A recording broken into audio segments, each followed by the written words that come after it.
I'm Jane. Welcome to the Attract Capital webinar series. I'm here with CEO and founder David Barnett. Hi everybody.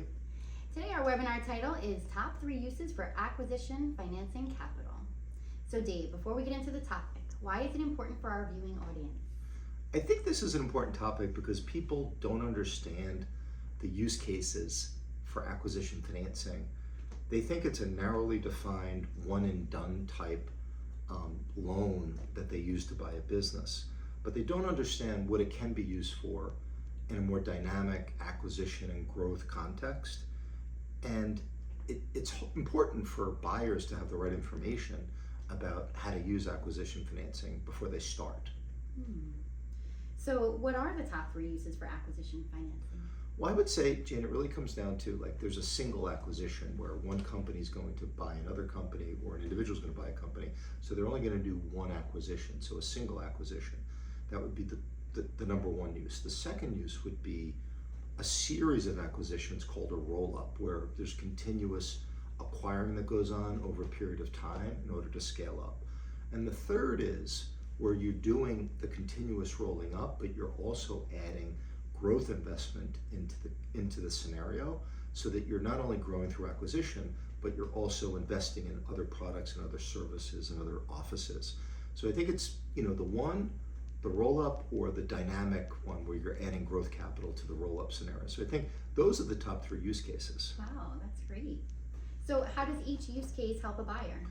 Well, I think it's important for buyers to know that when they are closing their first deal, that if they think about doing additional acquisitions, that they can set up their loan structure so that they have access to that financing on the front end.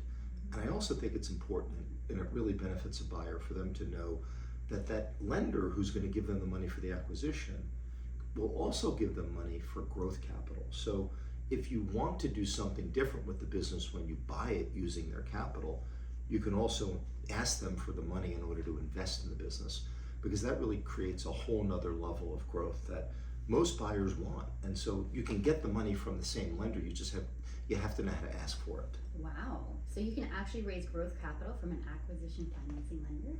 You can, and that's an important point, Jane, because it's not just, a lot of people think that you can't do growth capital and acquisition capital through 100% through a lender. But if you have a business with some value in it and you're rolling that existing equity value into the new acquisition, you usually, if the numbers work out properly, you can get 100% financing. And we've had some tremendous growth stories and acquisition stories with Attract Capital clients that have done just that. They haven't brought in money from investors, but they've been able to get the growth capital and the acquisition financing 100% from a lender. So it is a powerful approach.